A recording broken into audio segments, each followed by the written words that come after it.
Сәлем достар, каналыма қош келдіңіздер. Мені қолдап келе жатқандарыңызға көп рахмет. Алдында сіздерге раннерді түсіріп үйреткен болатынмын. Бүгін сол раннерге арнап салфеткасын жасайтын боламыз. Ал бұл кольцеді келесі сабағымда үйрететін болам.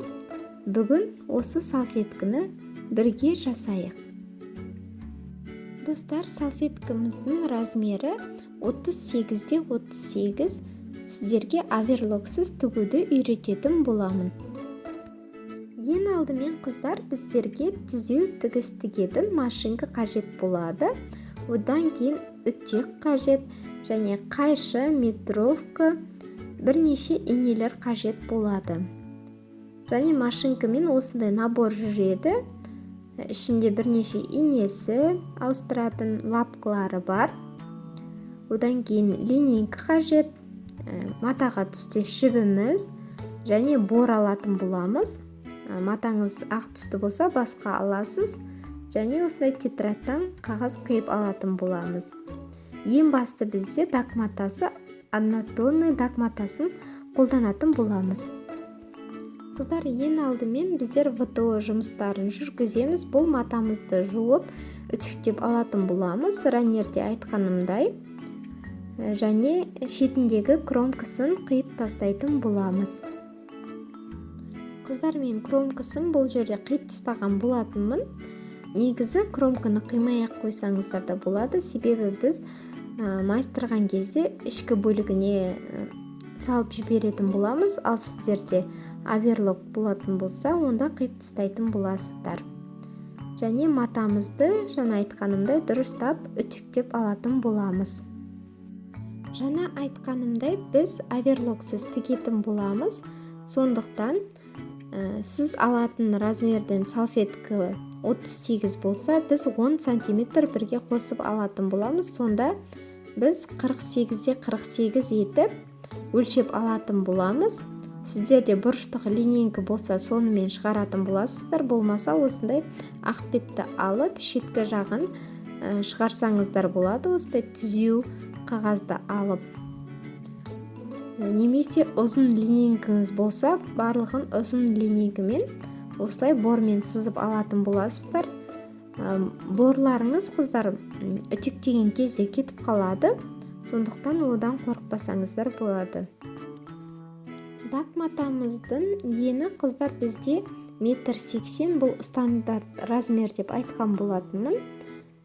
Біз еннен тек 3 қатар салфетка шығара аламыз. Сіздер 38 размерде алатын болсаңыздар, 48 етіп 3-ке бөліп аласыздар. Ал 40-тық салфетка жасайтын болсаңыздар, онда 50-50 сантиметрден 3 бөлікке бөліп алатын боламыз. Ал қыздар, ұзындығын бұл сіздер өздеріңіз өлшеп аласыздар. Магазиннен алған кезде сіздер 6 салфетка шығару үшін сіздерге 1 метрлік дак матасы жететін болады. Ал 12 салфетка жасайтын болсаңыздар, онда сіздер 2 метр дак матасын алатын боласыздар. Қыздар, метрі айтқан болатынмын, 1800-ден 2200-ге дейін аралықта сатады. Однотонныйды да және принті бар дак матасында сондай суммада таба алатын боласыздар. Жаңа айтып кеткенімдей, қыздар, сіздер 50-де 50 мата алатын болсаңыздар, одан сіздерде 40-та 40 салфетка шығатын болады. Ал мен 48-де 48 алған болатынмын. Мен 38 сантиметрлік салфетка жасайтын боламын. Салфеткамыздың шет жағын 2 см етіп 2 рет бүктейтін боламыз. Қыздар, ол үшін бізге осындай общий тетрадтан 2 см-лік қағаз қиып алатын боламыз. Осылай, қыздар, үстінен үтекпен, пары бар үтек болғаны жақсы, қыздар, міндетті түрде. Үтекпен барлық жерін 2 орап үтектеп шығатын боламыз. Бұл жерде біз 4 сантиметрден, қыздар, негізі 8 сантиметр алған болатынбыз. Бірақ сіздер бүктеген кезде 1-2 сантиметр сіздердің бүктеген жерлеріңізге кетіп қалатын болады. Бұнда сіздерге көп мата кететіні рас, оверлок болмаса, бірақ осылай істесеңіздер жаңадан үйреніп жатқан адамға өте оңай, кез келген адам осылай тігіп кете алады. Түсінбеген жерлеріңіз болса, қыздар комментарияда сұрасаңыздар болады. Немесе о канале деген жерде менің инстаграм парақшам бар. Сол жерде ссылкасын қалдырып кеткен болатынмын. Соған дайректке шықсаңыздар болады. Инстаграмның аты Аяука нежный провел декор деп аталады. Осылай инстаграмнан іздеп, маған өзіме жекеме шықсаңыздар болады. Қыздар, сіздерге төменде раннердің ссылкасын және кристалл кольцойдың ссылкасын тастап кететін боламын. Немесе сіздер қалған маталарыңыздан осы салфетканың ортаңғы жағына кольцо етіп матадан тігіп алсаңыздар болады. Немесе дайын кольцолар сатады. Солармен тағып қойсаңыздар да өте әдемі шығады. Кольцоның негізі бірнеше түрлері бар, бірнеше идея бар. Солардың бірін қолдансаңыздар болады.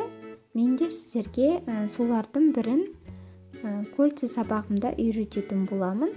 Ссылкадан өтіп, оны да үйреніп алыңыздар. Енді қыздар, сіздерге бұрышын тігуді үйрететін боламын.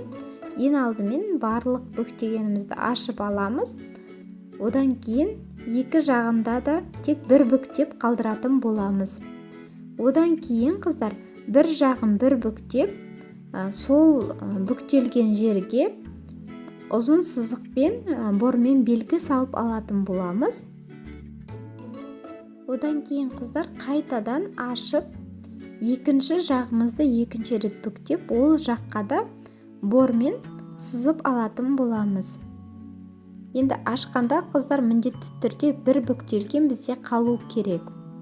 Енді осы сызықты екі жағын бір-біріне біріктіретін боламыз. Сіздер осы жерден алып линейкамен сызып алсаңыздар болады. Немесе мен сияқты осылай сыртқа қарай аударып, осы сызықтан манағы ұшымызға дейін бормен сызып алатын боламыз. Тіккен кезде қыздар, матамыз қозғалып кетпеу үшін осындай инемен екі матамызды біріктіріп алатын боламыз. Бізге кедергі болмайтын жерден матамызды біріктіріп қоямыз.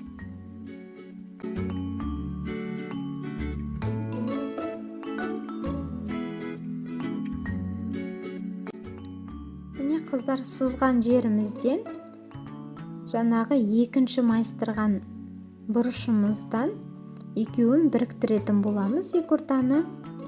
Және осы екі ортаны түзеу тігіспен тігіп шығатын боламыз. Машинкамызды қосып қыздар, алға және артқа тігетін боламыз.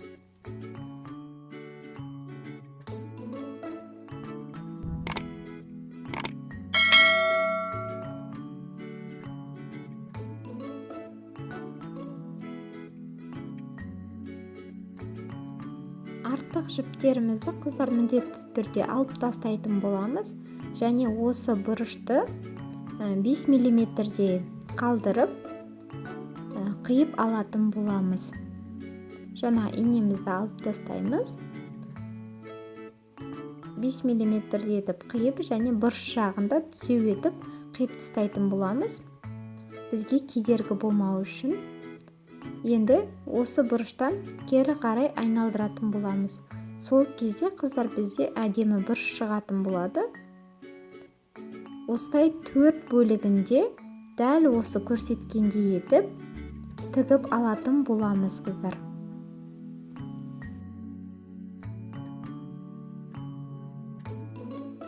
Енді қыздар, біздер салфеткамызды түзеу тігіспен тігіп шығатын боламыз. 3 мм қалдырып, ішкі жағынан тегіс тігіспен тігіп шығатын боламыз. бұрышына келгенде қыздар осылай ең бірінші бұрыштан бастайсыздар. Бұрышта келген кезде лапкаңызды көтеріп екінші бұрышқа ауысып алып, қайтадан лапкаңызды түсіріп жалғастыра беретін боламыз. Осылайша қыздар, әдемі салфеткамыз дайын болды. Каналыма тіркелуді ұмытпаңыз, лайк басып, комментария жазып, мені қолдай кетіңіз. Алған білімдеріңіз қайырлы болсын. Келесі видеомда көріскенше. Көп рахмет қыздар, каналыма тіркеліп, менімен бірге болып, мені қолдап жүргендеріңізге.